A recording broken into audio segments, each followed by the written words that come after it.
कि जिस तरीके से मेरी जान के ऊपर खतरा है, जिस तरीके से हम सब लोग मुख्तार अंसारी के खिलाफ मुकदमे में गवाह हैं, वादी मुकदमा है, लगातार मुकदमा चल रहा है, अभी स्टे का विकेट हो गया और उसमें गवाही भी हो चुकी है, जिरह चल रहा है। हम लोग अतिरिक्त सुरक्षा की मांग लगातार कर रहे हैं, मुख्यमंत्री को भी चिट्ठी लिखा है, राज्यपाल को भी कल चिट्ठी लिखा हमने। हम लोग अतिरिक्त सुरक्षा की मांग कर रहे थे, तो अतिरिक्त सुरक्षा तो छोड़ दीजिए, वर्तमान में भी जो पूर्व विधायक के नाते 10% अंशदान भी मेरे साथ सुरक्षा लगी थी, उसे भी परसों उत्तर प्रदेश सरकार ने उसे विड्रा कर दिया। तो ये पूरी तरीके से सरकार हाथ धोकर हम सब के पीछे, कांग्रेस पार्टी के पीछे पड़ी है कि अजय राय की आवाज़ दबा दी जाए, ताकि कांग्रेस की आवाज़, आम जनता की आवाज़ खत्म कर दी जाए। और पूरी तरीके से ये सरकार सुरक्षा हटाकर, ये हम सबको प्रतीत होता है कि हमारी हत्या कराना चाहती है, हमें मरवाना चाहती है, आवाज़ को हमेशा के लिए बंद करना चाहती है। जैसा कि आपने प्रेस कॉन्फ्रेंस में बोला कि एक गोपनीय रिपोर्ट हमारे पास है, क्या गोपनीय रिपोर्ट है? नहीं, गोपनीय रिपोर्ट ये है कि जब हमने मुख्यमंत्री को पत्र लिखा था, उस पर जवाब आया, तो पुलिस के यहाँ के अधिकारियों की जो इनकी अपनी रिपोर्टिंग है, उसमें रिपोर्ट लगी कि अजय राय को जान का खतरा है, इनको अतिरिक्त सुरक्षा दिया जाए, अतिरिक्त सुरक्षा दिया जाए। अतिरिक्त सुरक्षा देने की रिपोर्ट जा रही है, उसके बाद जो वर्तमान की सुरक्षा हमारी है उससे विड्रा करेंगे। इसको लेकर के कांग्रेस संगठन की तरफ से आपके पास कुछ आया? संगठन अभी जाके एसएसपी महोदय बनारस से मिला है, उनको जाकर अपनी तरफ से उन्होंने आग्रह किया है। उन्होंने कहा कि नहीं, हम इस पर निश्चित तौर से प्रभावी तरीके से कार्रवाई करेंगे, उन्होंने यह आश्वस्त किया। वीआईपी आता है, वीआईपी मूवमेंट होता है, तो वहाँ पर्दे से ढक दिया जाता है, या फिर प्रधानमंत्री जी की और राष्ट्रीय जो अंतर्राष्ट्रीय जो फेस आता है, चाहे वो जापान के प्रधानमंत्री आए हों, चाहे फ्रांस के राष्ट्रपति आए हों, जब भी आए तो उनको उस पर्दे में उनकी फोटो लगाकर उस नाले को ढक दिया गया।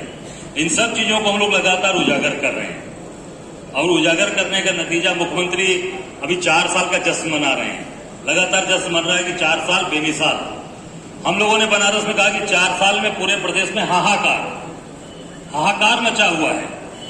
चारों तरफ देखिए, लूट, भ्रष्टाचार, बेईमानी, अपराध, बलात्कार, हत्याएं लगातार हो रही है, लगातार कानून व्यवस्था ध्वस्त होती जा रही है।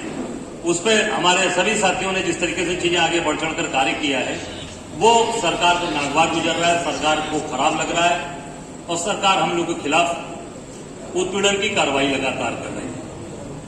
पिछले दिनों आपने देखा कि हमारे लाइसेंस निरस्त कर दिए गए। उसके बाद आपने देखा कि मुख्तार अंसारी का मुकदमा जो चल रहा था बनारस में, बड़े भैया स्वर्गीय अवधेश राय जी के हत्या के बाद से, उसमें मैं चश्मदीद गवाह भी हूं, वादी मुकदमा भी हूं, और पूरी तरीके से वही एक ऐसा मुकदमा है जिसमें मुख्तार अंसारी को 100% सजा होगी। हम सब लोग उसे मजबूती से गवाही कर चुके हैं। जिरह का कार्य चल रहा था जब बनारस में बम ब्लास्ट हुआ था, जिरह के दौरान बम ब्लास्ट हुआ था। उसके बाद मुख्तार अंसारी एंड गैंग ने उसको हाईकोर्ट से स्टे करा दिया था, और वो 12-14 साल हाईकोर्ट में मुकदमा स्टे हुआ। इसी तरीके से स्टे वैकेट कराया गया। वैकेट कराने के बाद अभी मुकदमा स्टार्ट हुआ है, फिर जिरह शुरू हो गई। वहां पे हम लोगों ने अतिरिक्त सुरक्षा की मांग की थी आप सबके माध्यम से। मुख्यमंत्री को चिट्ठी भी लिखा था 2 तारीख को, 6 तारीख दूसरा महीना, फरवरी का महीना था। मुख्यमंत्री को पत्र लिखा था कि अतिरिक्त सुरक्षा हमें दी जाए। अतिरिक्त सुरक्षा तो छोड़ दीजिए, जो वर्तमान में एक गदर पूर्व विधायक के नाते मेरे साथ लगातार 10% अंशदान पर, 10% के अंशदान पर, वो भी परसों रात को वो भी विड्रा कर लिया गया, और उसे भी हटा दिया गया कि नहीं, अब आपको सुरक्षा की आवश्यकता नहीं है, और उसे हटा लिया गया। उसके बाद 23 तारीख को कल हम लोगों ने महामहिम राज्यपाल को पत्र लिखा कि ये देखिए, सरकार हमारे साथ अत्याचार अन्याय कर रही है, और तत्काल इस पर हस्तक्षेप करिए, नहीं तो ये हमारी हत्या कराने की फिराक में पड़ेंगे। हत्या इसलिए मैं शब्द इस्तेमाल कर रहा हूं कि जब इतने दुर्दांत अपराधी के खिलाफ हम लोग न्यायालय में लड़ रहे हैं, मुकदमे में लड़ रहे हैं, ऐसा एक मुकदमा जिसमें सजा होगी, और उसके अतिरिक्त सुरक्षा देना तो अलग विषय है। आपने जो सुरक्षा मेरे साथ 4 साल से लगी थी पूर्व विधायक के नाते, उससे भी विड्रा कर लिया। तो इस नाते मैं सीधे सीधे सरकार के ऊपर आरोप लगाता हूं कि सरकार हत्या कराना चाहती है, मरवाना चाहती है, और हम सबकी आवाज को समाप्त करना चाहती है। पर ऐसा मेरे जीते जी नहीं होगा। जब तक शरीर में आखिरी बूंद है तब तक हम लोग लड़ाई लड़ते रहेंगे। न दैन्यम न पलायन, हम लोग न डरने वाले हैं न भागने वाले हैं। दमदारी के साथ लड़ेंगे, चाहे उसका जो परिणाम होगा, चाहे सरकार सुरक्षा दे न दे, हमें परेशान करे, प्रताड़ित करे, हमारे घर मकान गिरवा दे, जो भी कुछ कार्रवाई करनी हो योगी आदित्यनाथ और मोदी जी को, वो करें, उससे हम लोग पीछे हटने वाले नहीं। अभी आपको बता दूं कि जब मुख्यमंत्री को चिट्ठी लिखा था हमने, तो उसमें वहां से पत्र आया था और वहां पर लोकल थाने के और यहाँ के प्रशासन ने उसकी जांच की थी। तो ये गोपनीय कागज थाना चेतगंज का मुझे मिला था किसी के माध्यम से, और ये पुलिस अधीक्षक नगर को, जो ये हल्का इंचार्ज है हमारे यहाँ, उन्होंने लिखकर भेजा था। ये गोपनीय कागज मैंने निकलवाया कि इसमें अजय राय को जान का खतरा है। ये कागज है मेरे पास, ये गोपनीय कागज है। अब ये स्थिति है कि आप जब पुलिस के लोग, बैठे लोग जब उसमें ये लिख रहे हैं, पढ़ रहे हैं, उसके बावजूद ये सुरक्षा हटा ली जा रही है, इसका मतलब क्या कहा जाएगा?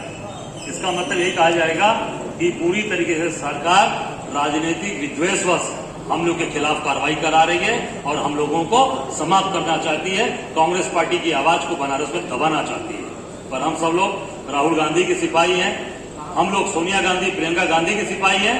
इनकी दबाने से, इनकी सुरक्षा हटाने से ये आवाज बंद नहीं होने वाली है, बल्कि और मुखरता के साथ और दमदारी के साथ ये आवाज उठेगी। और सरकार को जब तक हम लोग 2022 में जब तक समाप्त नहीं कर देंगे, योगी आदित्यनाथ की सरकार को जमींदोज नहीं कर देंगे, तब तक चैन से नहीं बैठेंगे। और निश्चित तौर से ये सरकार उत्पीड़न की जो कार्रवाई करी है, इसका जवाब हम देंगे। और एक बात आपके साथ कहना चाहूंगा कि पंचायत का चुनाव शुरू हो गया है। इन्हीं के लोग सुप्रीम कोर्ट में भी गए हैं कि कैसे चुनाव लिंगर हो, चुनाव रुके।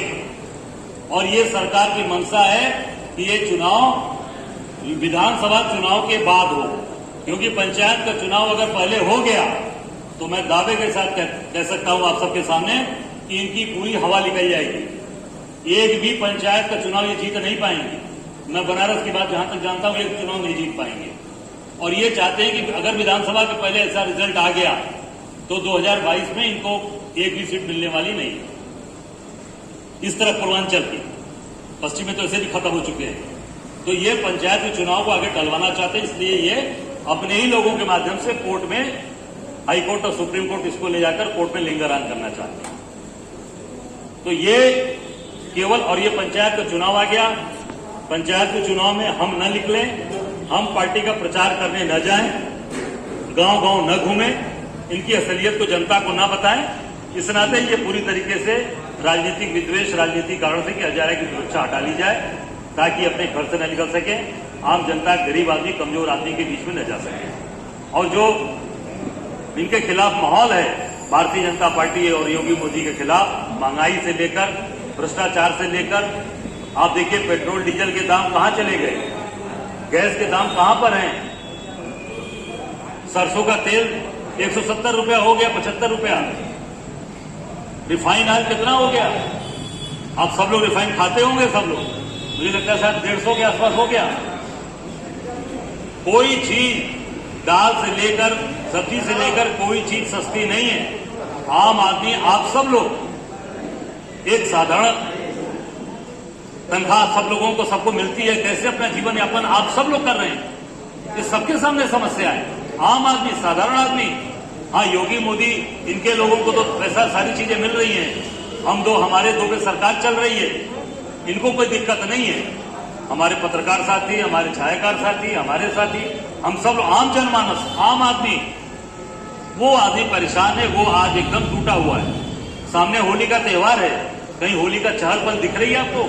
आज रंगभरी एकादशी है। आज मैं सबको शुभकामनाएं देता हूं। आज से बनारस में पूरी तरीके से बनारस होलीमय हो जाता रहा है।